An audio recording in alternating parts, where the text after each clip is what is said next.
ouviu falar. Está em Gênesis 2:6.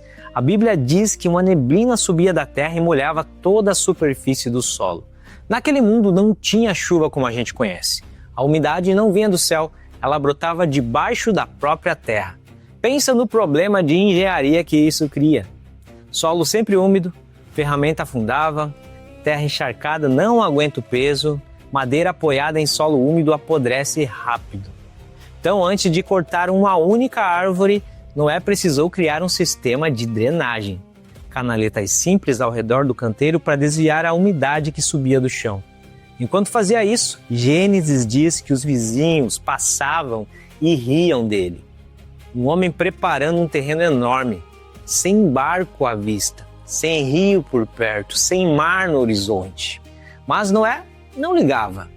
Ele não estava construindo para agradar aquele povo, para agradar os vizinhos, ele estava obedecendo a Deus. E a fé de verdade é exatamente isso. E quando eu li a instrução de Deus em Gênesis 6,14, um detalhe me chamou a atenção. Cobre a arca de betume por dentro e por fora. Por dentro e por fora. A parte de fora todo mundo entende.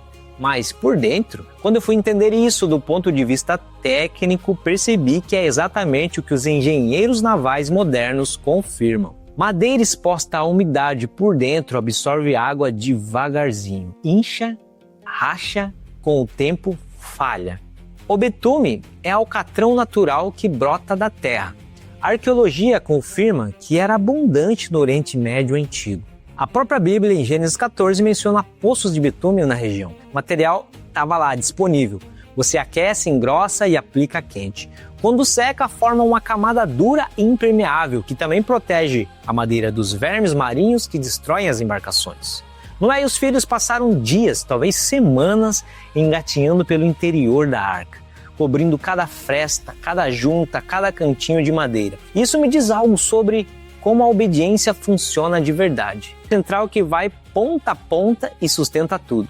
Mas não existe árvore de 137 metros. Então Noé precisou criar essa quilha juntando várias vigas. E como une várias vigas de madeira sem parafuso? Com encaixe. Os construtores antigos usavam um sistema chamado malhete e tenão.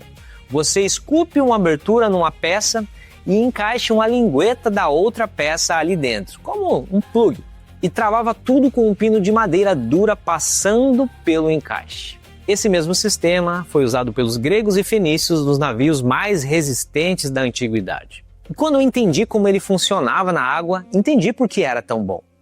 Madeira incha quando molha. Quanto mais aquelas juntas ficavam em contato com a água, mais apertadas elas ficavam. O mar, tentando destruir a arca, na verdade, a deixava tudo na engenharia naval. O Wyoming, lançado em 1909, o maior navio de madeira da história moderna, 100 metros de comprimento, 37 metros menor que a arca. E era um problema sério desde o começo. Precisava de bombeamento constante para se manter à tona, porque as juntas afrouxavam com o balanço das ondas. A água entrava e a estrutura cedia. Em março de 1924, o Wyoming foi apanhado por uma tempestade e a estrutura cedeu no meio. O navio afundou, toda a tripulação morreu. O problema era o método de construção. Esqueleto primeiro, tábuas pregadas depois. Prego afrouxa, o buraco aumenta, a junta abre, a água entra. A arca usava o sistema oposto. Tábuas unidas de borda a borda pelo encaixe de malhete e tenão. A própria pele da embarcação sustentando a carga e ficando mais firme quanto mais molhava. Além disso, a arca tinha uma vantagem estrutural que os engenheiros modernos identificaram com clareza. Ela era basicamente uma caixa, uma barcaça retangular gigante. Seção retangular resiste à flexão muito melhor que uma seção em V. Com 3 andares correndo pelo comprimento todo, como os andares de um prédio, você cria o que os engenheiros chamam de viga. Me surpreendeu quando eu fui pesquisar. Gênesis 6,16 traz uma instrução que a maioria das traduções simplifica demais. Em português, geralmente aparece como farás uma janela para a arca. Mas quando eu fui ver a palavra hebraica original, encontrei algo diferente.